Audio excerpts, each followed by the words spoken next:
मैं Priyanka Singh EDP programme के 5th module production में हमारा आज का टॉपिक है प्रोडक्ट लाइफ साइकिल। और इस प्रोडक्ट लाइफ साइकिल के सेशंस में हमारा जो ऑब्जेक्टिव है या हम कवर करेंगे concept of product life cycle, different stages of product life cycle, implication of each stage and product life cycle strategies. बात करते हैं सबसे पहले प्रोडक्ट लाइफ साइकिल के बारे में कि ये होती क्या चीज़ है। प्रोडक्ट लाइफ साइकिल जैसे कि लोगों की एक लाइफ साइकिल होती है, उसी तरीके से किसी भी प्रोडक्ट की एक लाइफ साइकिल होती है। वो क्या होती है, जैसे उसकी डिफरेंट स्टेजेस हैं, 4 मेजर स्टेजेस हैं, जिसमें हम बात करते हैं उसके प्रोडक्ट की इंट्रोडक्शन स्टेज की, फिर उसका ग्रोथ स्टेज आता है, फिर उसकी एक मैच्योरिटी स्टेज आती है और एक डिक्लाइन स्टेज आती है। और ये वैसे ही सिमिलर है जैसे कि मैंने पहले भी कहा कि जैसे लोगों की, पीपल की लाइफ साइकिल होती है, वैसे ही प्रोडक्ट की होती है। तो एक नया प्रोडक्ट जब भी शुरू होता है तो वो प्रोग्रेस करता है इन्हीं चारों स्टेजेस के थ्रू। तो a product progresses through sequence of stages from introduction to growth to maturity then decline. तो इस पूरे सीक्वेंस को हम लोग प्रोडक्ट लाइफ साइकिल बोलते हैं। हम लोग आज इसमें समझेंगे कि हर स्टेज पे प्रोडक्ट जो गुजरता है उसमें क्या स्ट्रैटेजी हो सकती है, उसकी क्या इम्प्लीकेशंस होंगी, और हमारी मार्केटिंग स्ट्रैटेजी भी स्टेज वाइज कैसे कैसे बदलती जाएगी। तो आइए आगे बढ़ते हैं और इसके बारे में हर स्टेज को डिटेल तरीके से समझते हैं। The product revenue and product profits can be plotted as a function of the life cycle stages as shown in the graph below। अगर आप ये ग्राफ को देखेंगे ध्यान से तो प्रोडक्ट का जो डेवलपमेंट होता है, तो अपने इंट्रोडक्शन स्टेज में आप देखेंगे तो प्रॉफिट का जो ग्राफ है, जो कर्व है, वो थोड़ा नीचे है। ग्रोथ स्टेज में वो राइज करता है थोड़ा सा ऊपर, और मैच्योरिटी स्टेज में वो अपनी पीक लेता है, डिक्लाइन स्टेज में वो नीचे आ जाता है। And same goes for the sales. So product अपने लाइफ साइकिल में जैसे जैसे प्रोग्रेस करता जाता है, सेल और प्रॉफिट्स बढ़ती जाती है, और जब वो डिक्लाइन करता है तो सेल और प्रॉफिट उसी हिसाब से डिक्लाइन करता जाता है। तो ये एक ग्राफ था। आइए अब इस ग्राफ को, एक एक सेगमेंट को, एक एक स्टेज को डिटेल में समझते हैं। सबसे पहले बात करेंगे इंट्रोडक्शन स्टेज की, कि इंट्रोडक्शन स्टेज क्या है। जब भी हम प्रोडक्ट को इंट्रोड्यूस करते हैं मार्केट में, यानी हमने कोई एक नया प्रोडक्ट क्रिएट किया या इनोवेट करा और हम उसको इंट्रोड्यूस कर रहे हैं मार्केट में, तो उस टाइम पे क्या क्या चीज़ें होती हैं। अगर हम प्रोडक्ट की बात करें तो इस वक्त ब्रांडिंग में उसके क्वालिटी लेवल्स को हमें इस्टेब्लिश करना होता है, उसके जो भी ट्रेडमार्क्स हैं या उसका जैसे कहते हैं कि पेटेंट कराना है या ट्रेडमार्क कराना है, तो प्रोडक्ट को कंप्लीटली डेवलप करने की ये स्टेज है। तो ये समझा जा सकता है कि क्योंकि डेवलपमेंट स्टेज में बहुत सारे खर्चे आते हैं, एक्सपेंसेस हाई होते हैं। प्राइसिंग को हम लो रख सकते हैं क्योंकि अभी ये इनिशियल स्टेज है, पेनिट्रेशन कर ही रहे हैं मार्केट में, अभी हमारा एक मार्केट शेयर इस्टेब्लिश नहीं हुआ है। तो इसमें हम प्राइसिंग को थोड़ा लो कर सकते हैं ताकि हमें अभी अभी अपनी मार्केट बिल्ड करनी है। या कई लोग ऐसी भी स्ट्रैटेजी अपनाते हैं कि प्रोडक्ट को इंट्रोड्यूस ही करते हैं एक हाई प्राइसिंग से, क्योंकि एक डेवलपमेंट कॉस्ट को वो चाहते हैं, सोचते हैं कि रिकवर हो जाए। डिस्ट्रीब्यूशन की बात करें तो डिस्ट्रीब्यूशन इस टाइम पे बड़ा ही सेलेक्टिव होता है, क्योंकि अभी प्रोडक्ट को इंट्रोड्यूस ही कर रहे हैं मार्केट में, तो हम अपने सारे डिस्ट्रीब्यूशन चैनल्स को ओपन ना करके कुछ सेलेक्टेड डिस्ट्रीब्यूशन चैनल्स को दे सकते हैं कि अभी एक इनिशियल फेज है, एक रिस्पॉन्स चेक करने का फेज है, तो उसमें लिमिटेड चैनल्स को सेलेक्ट कर सकते हैं। फिर आते हैं प्रमोशन को। प्रमोशन जो है इस तरीके से डिज़ाइन किया जाता है क्योंकि जो नया प्रोडक्ट है, ये ज़्यादातर जो अर्ली अडॉप्टर्स होते हैं मार्केट में, या जो इनोवेटर्स होते हैं, या ऐसे कस्टमर्स जो जल्दी से जल्दी किसी नए प्रोडक्ट को वेलकम करते हैं या टेस्ट करना चाहते हैं या एक्सपेरिमेंट करना चाहते हैं, ऐसे मार्केट ऑडियंस को हम टारगेट करते हैं अपने प्रमोशंस में। सो ये एक इंट्रोडक्शन स्टेज में वेरियस फैक्टर्स को हम लोगों ने डिस्कस करा मार्केटिंग के, प्रोडक्ट प्राइसिंग, डिस्ट्रीब्यूशन और प्रमोशन को। अब देखते हैं कि इसकी इम्प्लीकेशंस क्या हैं। इंट्रोडक्शन स्टेज में अगर हम देखें तो ये साइकिल में जब प्रोडक्ट प्रोग्रेस कर रहा होता है तो बड़ी एक्सपेंसिव साइकिल है ये, पूरी साइकिल में बहुत एक्सपेंसिव स्टेज है ये। इस वक्त कंपनी लॉन्च कर रही होती है, खर्चे बहुत ज़्यादा होते हैं और सेल्स लो होती है और कॉस्ट बहुत हाई होती है, डेवलपमेंट में हो, चाहे उसकी प्रमोशनल कॉस्ट हो, चाहे डिस्ट्रीब्यूशन कॉस्ट हो। सो ऐसा भी समझ सकते हैं कि प्रोडक्ट अभी इंट्रोड्यूस हुआ है, जैसे कि एक छोटा बच्चा होता है जब वो पैदा होता है तो उस टाइम पर उस पे उसकी नरिशमेंट्स, उसकी नर्चरिंग, उसकी डेवलपमेंट में बहुत ज़्यादा इनपुट्स लगते हैं। So same goes for the product. This is the time where the inputs are very very high और अभी आउटपुट इज अवेटेड। फिर हम बात करते हैं अब ग्रोथ स्टेज की, कि प्रोडक्ट हमारा प्रोग्रेस करके अब अपनी इंट्रोडक्शन स्टेज से वो ग्रोथ स्टेज पर पहुंचा। ग्रोथ स्टेज के में क्या होता है, डिमांड बढ़ चुकी होती है हमारे प्रोडक्ट की, हमने अपना एक मार्केट शेयर बना लिया होता है। ये सबसे अच्छी स्टेज है किसी भी प्रोडक्ट की, ये पीक स्टेज है, ग्रोथ स्टेज। प्रोडक्ट की इस वक्त बहुत ज़्यादा ज़रूरत होती है कि हम क्वालिटी को मेंटेन करें या क्वालिटी को कंटिन्यूअसली डेवलप करें और उसको बढ़ाते रहें, इन्हांस करते रहें। और क्योंकि ग्रोथ स्टेज पे है हमारा प्रोडक्ट, तो हम ये भी कोशिश करते हैं कि कोई एडिशनल फीचर इसमें ऐड कर दें। कोई प्रोडक्ट हमारा है जो फॉर एग्जांपल अगर कोई सोप है तो उसको हमने एक प्रीमियम सेगमेंट सोप बना दिया, या हमारा कोई एक कॉस्मेटिक रेंज है हमारी तो हमने उसको एक प्रीमियम कॉस्मेटिक रेंज बना दी, या कोई इलेक्ट्रॉनिक गैजेट है हमारा तो उसमें हमने एक एडिशनल फीचर ऐड ऑन कर दिया जो उसका एक यूएसपी बन सकता है। प्राइसिंग को इस टाइम पे मेंटेन करके चलना होता है क्योंकि अभी बहुत ज़्यादा कॉम्पिटिशन नहीं है और प्रोडक्ट अभी ग्रो कर रहा है, अचानक से एक्सेप्टेंस उसकी बन चुकी है, रिस्पॉन्स बहुत अच्छा आया है प्रोडक्ट का, and your product is growing. Distribution channels को हमें ऐड करना होता है इस स्टेज में। अभी पहले तो हमने लिमिटेड रखा था, now this stage requires the distribution channels to be added more and more. यानी हम जितने भी हमारे डिस्ट्रीब्यूटर्स हैं, डीलर्स हैं, हमें उनका स्प्रेड जो है बढ़ाना होता है। हमारे CNF एजेंट्स हैं, हमारे जो सेलिंग पॉइंट्स हमने अपने बना रखे हैं हमारे ऑर्गेनाइजेशन के, उसको हम ऐड ऑन करते जाते हैं और प्रोडक्ट की कोशिश करते हैं कि वाइड स्प्रेड हो जाए ये मार्केट में। सो डिस्ट्रीब्यूशन चैनल्स को ऐड करते हैं। प्रमोशन जो है यहाँ पर बहुत ब्रॉडर ऑडियंस को हमें प्रमोट करना होता है क्योंकि मार्केट का रिस्पांस हमें मिल चुका है। ग्रोथ स्टेज पे ऑलरेडी प्रोडक्ट चल रहा है, इस स्टेज पे प्रमोशंस की बहुत ज़्यादा रिक्वायरमेंट होती है कि इसको और larger more and more audience तक पहुंचाया जाए। सो ये ग्रोथ स्टेज की बात हो गई। अब इसके इम्प्लीकेशंस की बात करते हैं। ये स्टेज सबसे अच्छी स्टेज है, स्ट्रॉन्ग ग्रोथ है, स्ट्रॉन्ग डिमांड है, sales and profits are high. So now you get the output of your inputs जो आपने अपने इंट्रोडक्शन स्टेज में डाले थे, लगाए थे। तो ये एक ऐसी स्टेज है जहां पर overall amount of profit increase करता है। बट अगेन यहाँ पे इस स्टेज पे हमें more and more back to the business invest भी करना होता है to promote our product more into the market. तो प्रमोशनल एक्टिविटी में हमारा जो एक्सपेंसेस है वहां पर बढ़ते हैं, but overall sales and profit is so high that net to net हमारा प्रॉफिट बहुत हाई होता है। This is the best stage of a product. Then comes the maturity stage. अब मैच्योरिटी स्टेज में क्या होता है कि सेल्स तो बहुत स्ट्रांग है, हमारी डिमांड बहुत स्ट्रांग है, लेकिन धीरे से कंपटीशन जो है अब वो आ गया है। यानी जिस पोजीशन में हमने अपने प्रोडक्ट को मार्केट में रखा था वहां पर उसी पोजीशन पे कंपटीशन के और भी कई प्रोडक्ट्स तैयार हो चुके हैं। तो कंपटीशन में appear with similar products. The primary objective at this point is to defend market share while maximizing profit. इस स्टेज का सबसे बड़ा चैलेंज यही है कि हमको अपने मार्केट शेयर को बचा के भी चलना है और अपने प्रॉफिट को भी मैक्सिमाइज रखना है। तो यहाँ पे मार्केटिंग में क्या क्या चेंजेस होंगे, प्रोडक्ट फीचर को हमें और इन्हांस करना पड़ सकता है अपने प्रोडक्ट को कॉम्पिटिटर से डिफ्रेंशिएट करते हुए। यानी अपने प्रोडक्ट में कोई एक यूएसपी ऐड कर दीजिए, कोई एक यूनिक सेलिंग पॉइंट जो बाकी कॉम्पिटिशन में ना हो। तो एक कॉम्पिटिशन की रिसर्च करनी बहुत ज़रूरी है और एक कुछ की डिफरेंशिएटर्स अपने प्रोडक्ट्स के क्रिएट करने हैं ताकि हम मैच्योरिटी स्टेज में भी फ्लरिश कर सकें।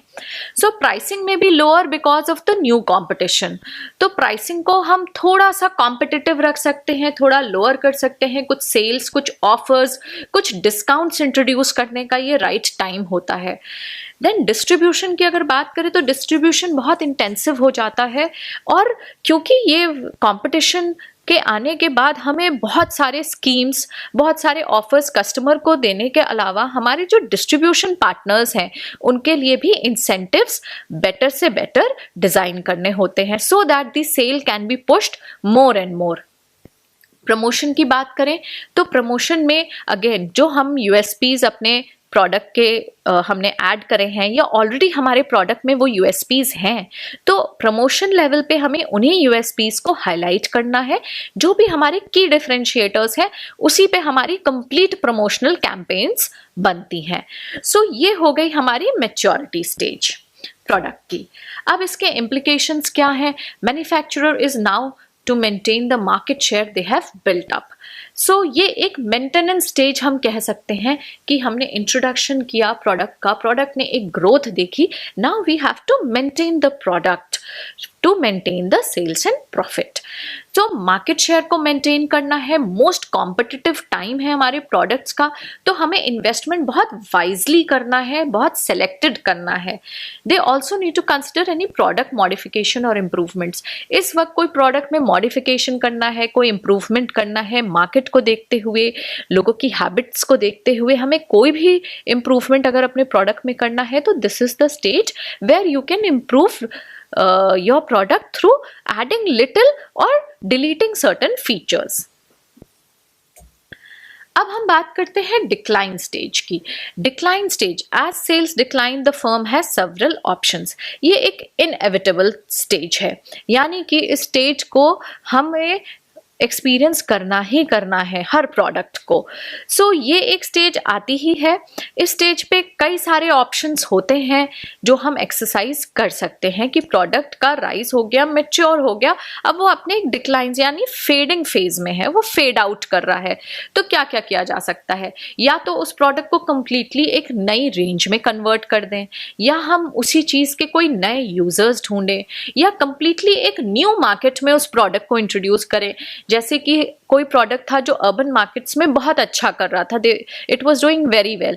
कंपटीशन आने की वजह से उस प्रोडक्ट को जो हमने अर्बन कस्टमर्स के लिए पोजीशन किया था, हम उसको अब रूरल कस्टमर्स के लिए पोजीशन कर सकते हैं।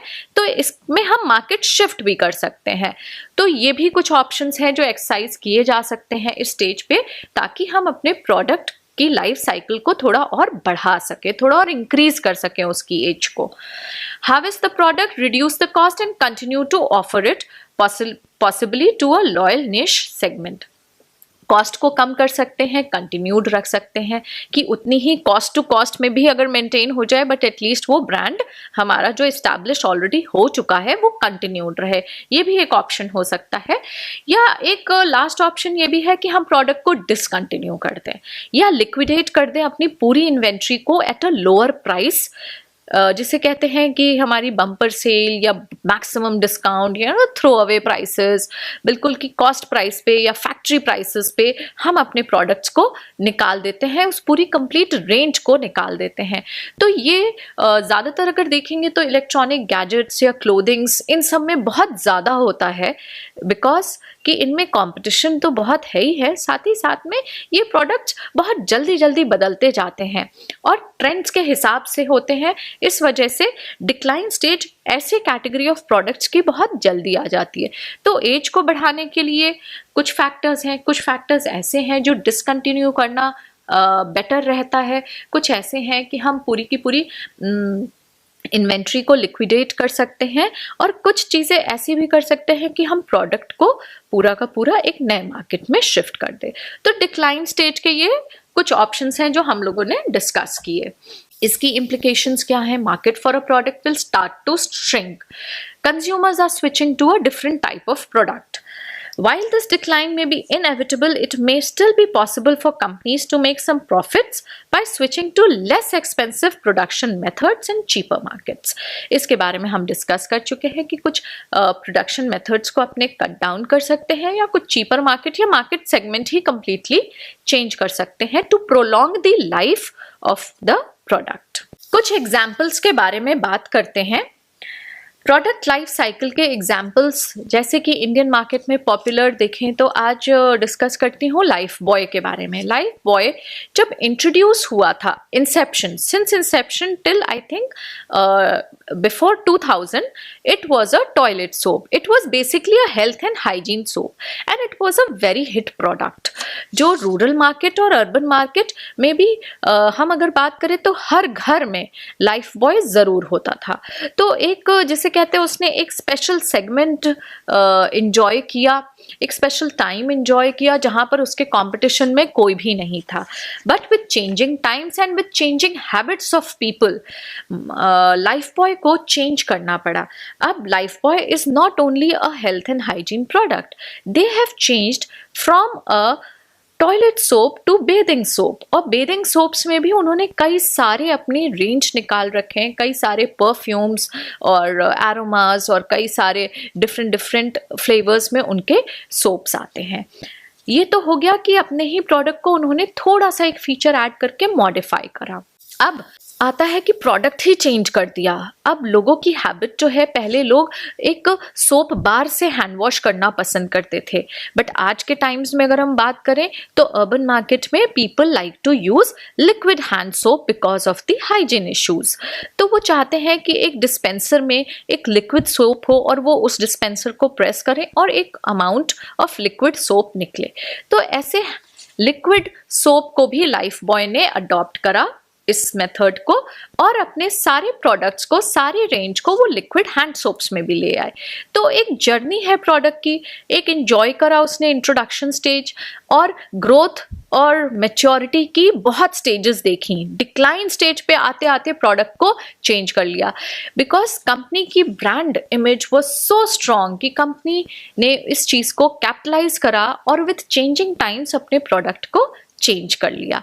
सो प्रोडक्ट लाइफ साइकिल में बहुत ज़रूरी है कि हम ये समझें कि इंट्रोडक्शन है तो ग्रोथ भी आएगी, ग्रोथ स्टेज है तो मैच्योरिटी भी आएगी, और मैच्योरिटी स्टेज है तो डिक्लाइन भी आएगा, और वहीं पे ज़रूरत है कि हम मॉडिफिकेशंस करें। अब बात करते हैं प्रोडक्ट की इंट्रोडक्शन स्टेज में हमारी क्या स्ट्रैटेजीज होनी चाहिए। तो कुछ स्ट्रैटेजीज डिस्कस करेंगे जो हर स्टेज पे हम क्या क्या अडॉप्ट कर सकते हैं to go well through that stage. Marketing strategies introduction level पर क्या होनी चाहिए, या तो हम एक रैपिड स्किमिंग कर सकते हैं, यानी रैपिड प्रोडक्ट अपने प्राइस को हाई कर सकते हैं, launching the product at a high price and a high promotional level. ये एक स्ट्रैटेजी हो सकती है, या स्लो स्किमिंग हो सकती है। स्लो स्किमिंग में हम बात करते हैं कि हम प्रोडक्ट को एक हाई प्राइस पे लेके जाएंगे but with a low promotional level.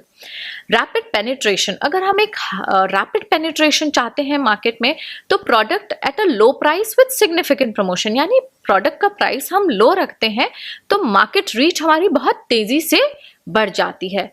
Slow penetration अगर चाहते हैं हम अपने प्रोडक्ट का, तो launching the product at a lower price with lower promotional levels.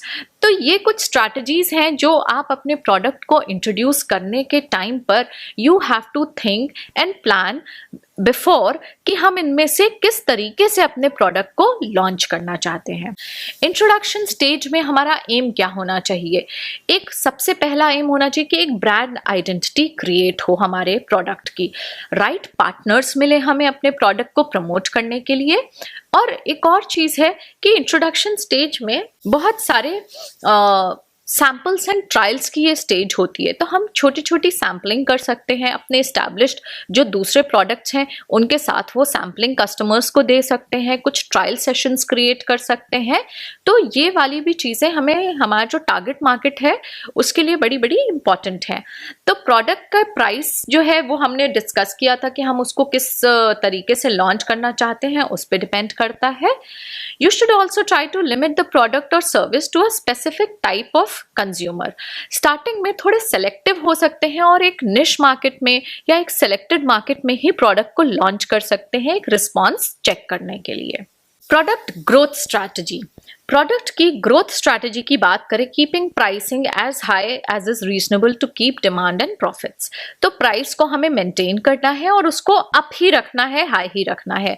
ये हमने डिस्कस किया था कि अपने डिस्ट्रीब्यूशन चैनल्स को हम इंक्रीज करेंगे क्योंकि डिमांड बहुत बढ़ रही है इस ग्रोथ स्टेज में। Everybody is demanding and product has got a response from the market, so we have to add on to our distribution partners. Shifting market messages from product awareness to product preference. अब यहाँ पर अब awareness का time जो है वो over हो चुका है। अब हमें अपने प्रोडक्ट को कस्टमर्स के लिए प्रेफरेंस बनाना है।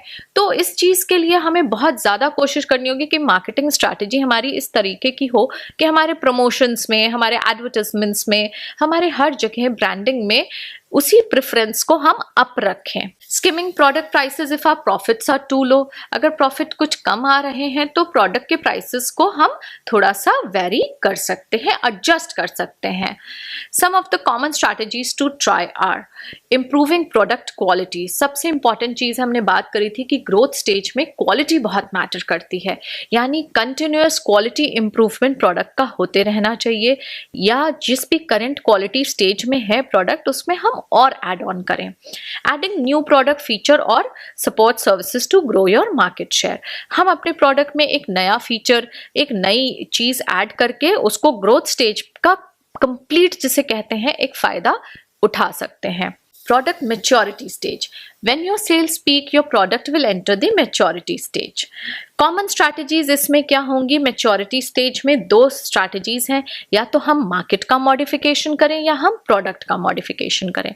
मार्केट मॉडिफिकेशन में क्या है कि हम या तो रीडिफाइन कर लें अपनी टारगेट मार्केट को, या हम कुछ नॉन यूजर्स को कन्वर्ट कर लें।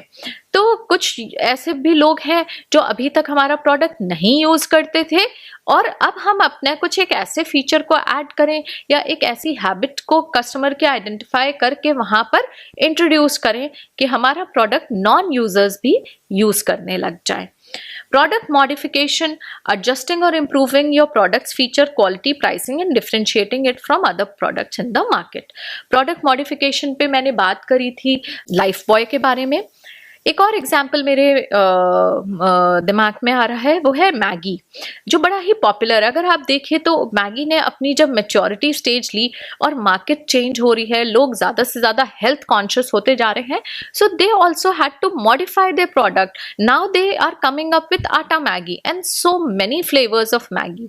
सो आटा मैगी एक इतनी इंपॉर्टेंट इसलिए हो गई क्योंकि लोग हेल्थ कॉन्शियस हो गए, तो अपने मैच्योरिटी स्टेज पे आके उन्हें भी एक प्रोडक्ट मॉडिफिकेशन करना पड़ा। प्रोडक्ट की डिक्लाइन स्ट्रैटेजीज के बारे में बात करते हैं कि प्रोडक्ट जब अपने डिक्लाइन स्टेज में है तो हम क्या क्या कर सकते हैं। If you want to save money you can reduce your promotional expenditure on the products. ये एक टाइम है जब प्रोडक्ट डिक्लाइन कर रहा है तो हम उसकी जो प्रमोशनल एक्टिविटीज हैं, जो एडवर्टाइजमेंट एक्टिविटीज हैं या उससे रिलेटेड जो कैंपेन्स हैं या ऑफर्स हैं, इन सबको हम धीरे धीरे धीरे धीरे कम करते चले जाएं। रिड्यूस कर लें अपने डिस्ट्रीब्यूशन आउटलेट्स को, जिन आउटलेट्स में हम अपने प्रोडक्ट्स दे रहे थे वहां पर हम धीरे धीरे लिमिट करना शुरू कर दें।